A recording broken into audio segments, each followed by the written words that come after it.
BNP chairperson Begum Khaleda জিয়ার অসুস্থতার খবর শুনে রাজধানীর এবার কেয়ার হাসপাতালে ছুটে চলে যান ইসলামী আন্দোলন বাংলাদেশের নায়েবে আমির সৈয়দ মাওলানা মুফতি ফয়জুল করিম শায়েখে চরমোনাই। তিনি আরও বলেন, আমি পূর্বে অনেক মাহফিলের মধ্যে তার জন্য বিশেষভাবে দোয়া করেছি। আজকেও তার জন্যে দেশবাসীর কাছে দোয়া চাই। আল্লাহ তাআলা যেন তাকে সুস্থতা দান করে দেশ এবং জাতির খেদমত করার সুযোগ করে দেন। আসলে আমাদের দেশনেত্রী বেগম খালেদা জিয়া বেশ কয়েকদিন পর্যন্ত অসুস্থ অবস্থায় তিনি হসপিটালে ভর্তির অবস্থা আছেন। আমরা বিভিন্ন জায়গাতে তার জন্য দোয়া করেছি। আপনারা নিশ্চয়ই মিডিয়ায় দেখেছেন, আমি মাহফিলগুলিতে সূরা ফাতিহা, সূরা ইখলাস তেলাওয়াত করে তার জন্য দোয়া করছি।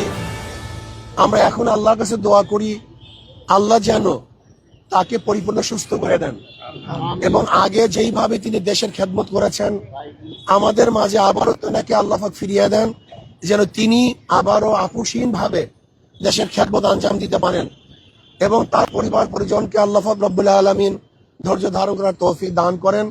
এই দোয়া আমি সবার কাছে চাইবো তার জন্য এবং এই কথাই বলবো যেন তাকে আল্লাহ পাক জলদি জলদি তার সুস্থতা দান করেন এবং পরিপূর্ণ সুস্থ করে আমাদের মাঝে আবারও তাকে ফিরিয়ে দেন।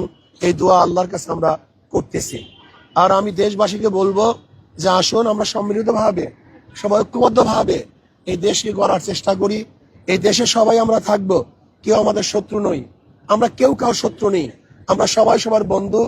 আপোষে মিলেমিশে সমস্ত আদর্শ, সমস্ত নীতির, সমস্ত ধর্মের লোকগুলি একত্রিত হয়ে আমরা যদি দেশকে সাজাতে চেষ্টা করি, একটা সুন্দর দেশ উপহার দেওয়ার চেষ্টা করি, তাহলে আমি বিশ্বাস করি ইনশাআল্লাহ অবশ্যই আমরা সমস্ত রাজনৈতিক দলগুলি আদর্শ এবং নীতি ভিন্ন হওয়া সত্ত্বেও যদি আমরা একত্রিত হয়ে দেশকে উন্নয়নের চেষ্টা করি তাহলে অবশ্যই ইনশাআল্লাহ আমরা দেশকে উন্নয়ন করতে পারবো।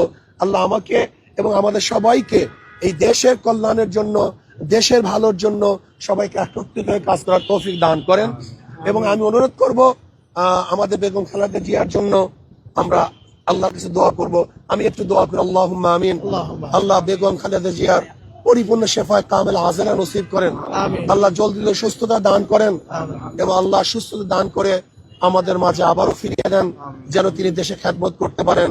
রব্বিরহামহুমা কামা রাব্বায়ানি সগীরা ওয়া সাল্লাল্লাহু তাআলা আলা খায়রি খালকি মুহাম্মাদ ওয়া আলিহি ওয়া আসহাবিহি ওয়া আজওয়াজিহি ওয়া আতবাই আজমাইন ওয়ারহামনা মাআহুম বিরহমাতিকা ইয়া আরহামার রাহিমিন। আসসালামু আলাইকুম ওয়া রাহমাতুল্লাহ। আমি ওনার যারা দায়িত্বশীল আছেন তাদের থেকে আমরা খোঁজ খবর নিয়েছি, আগের মতোই আছেন। এখন পর্যন্ত খুব পরিবর্তন হয়েছে এরকম তারা আমাকে খবর দিতে পারেন নাই। ওনার আগের মতোই আছেন। আশা করা যায় ইনশাআল্লাহ যে আল্লাহ পাক কবুল করে তিনি ইনশাআল্লাহ তাকে সুস্থ করতে পারেন। আপনি কি দেখতে পেরেছেন? না, আমরা সেখানে যেতে পারিনি। তারা যারা দায়িত্বশীল আছেন, যারা তার ট্রিটমেন্টের দায়িত্ব নিয়েছেন এবং আশেপাশে আছেন, আর আমি বেশি করি নাই এর জন্য তাকে সরাসরি দেখার চেয়ে তার জন্য বেশি দোয়া কামনাটা করাই আমি এইটাকে যুক্তিযুক্ত মনে করছি। আমরা সবাইকে ধন্যবাদ।